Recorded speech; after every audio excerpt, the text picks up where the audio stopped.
Maruti Baleno కార్లో battery అయిపోయింది. So అందులో సైజ్ చూసి అమెజాన్లో సెర్చ్ చేసి ఆర్డర్ పెట్టాము. వచ్చాయి. ఎలా చేంజ్ చేయాలో చూద్దాం. ఇక్కడ చిన్న పాయింట్ ఉంది కదా, ఇక్కడ స్క్రూ డ్రైవర్తో గట్టిగా అంటే కొంచెం ఓపెన్ అవుతుంది. ఇట్లా ఓపెన్ అయిన తర్వాత ఇది బ్యాటరీ అన్నమాట. ఇప్పుడు ఇది చేంజ్ చేయాలి, చూపిస్తాను. ఇక్కడ చిన్న పాయింట్ ఉంది కదా, ఇక్కడ ఇలా స్క్రూ డ్రైవర్ పెట్టి చిన్నగా ఇలా అంటే వచ్చేసింది అన్నమాట బ్యాటరీ. ఇది అయిపోయిన బ్యాటరీ. ఇప్పుడు మనము కొత్త బ్యాటరీ వేద్దాం. పానాసోనిక్లో తీసుకున్నాము. ఇది మామూలుగా చేతి ఓపెన్ చేస్తుంటే రావట్లేదు. ఇక్కడ సిజర్ సింబల్ ఉంది కదా, ఇక్కడికి కట్ చేసి ఓపెన్ చేసి చూద్దాం. రాలేదు. మళ్ళీ ఇక్కడ కవర్ లాంటిది ఉంది హార్డ్గా. ఇలా కట్ చేశాక మళ్ళీ ఇక్కడ సిజర్ సింబల్ ఉంది చూడండి. నేను ఇందాక చూడలేదు, ఇప్పుడు చూసాను. సో ఇక్కడ కట్ చేస్తే ఓపెన్ అవుతుంది, ఎందుకంటే ఇక్కడ మళ్ళీ కవర్ లాంటిది ఉంది, హార్డ్ కవర్. ఇక్కడ ఎలా ఉంటుంది కవర్, అలాంటిది ఉంది. సో సిజర్తో కట్ చేస్తేనే ఓపెన్ అవుతుంది అన్నమాట. కట్ చేశాను. ఇదిగోండి కవర్ లాంటిది. బ్యాటరీ వచ్చేస్తుంది. ఇందులో పెట్టాలి. ఇది ఇలా ఉండాలి, ఈ యాంగిల్లో పెట్టాలి మనం.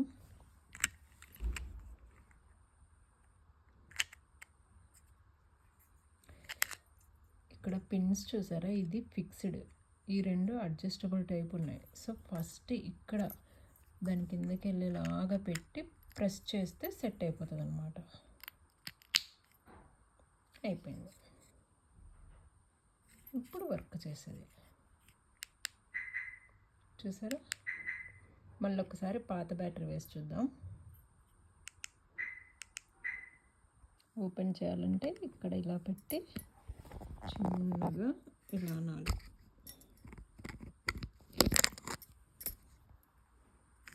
వచ్చేసింది.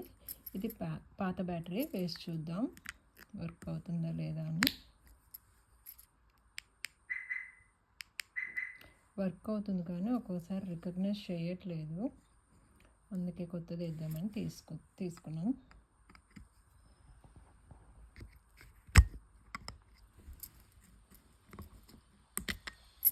ఏం లేదు, ఇది ఇలా లైన్ ఉంది కదా, ఇది బాటమ్కి వెళ్ళి ప్లెయిన్ ఉన్న సైడ్ టాప్కి రావాలి.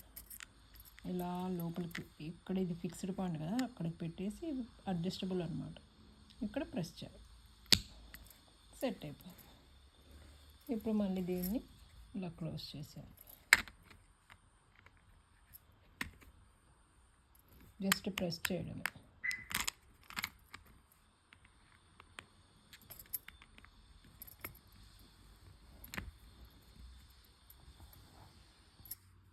ఇక్కడ ఉంది కదా మార్క్ చిన్నది, అది ఇటువైపు కదా ఉంది. సో ఆ రెండు మ్యాచ్ అనమాట. ఇందాక ఉల్టా పెట్టాను, అందుకే పట్టట్లేదు.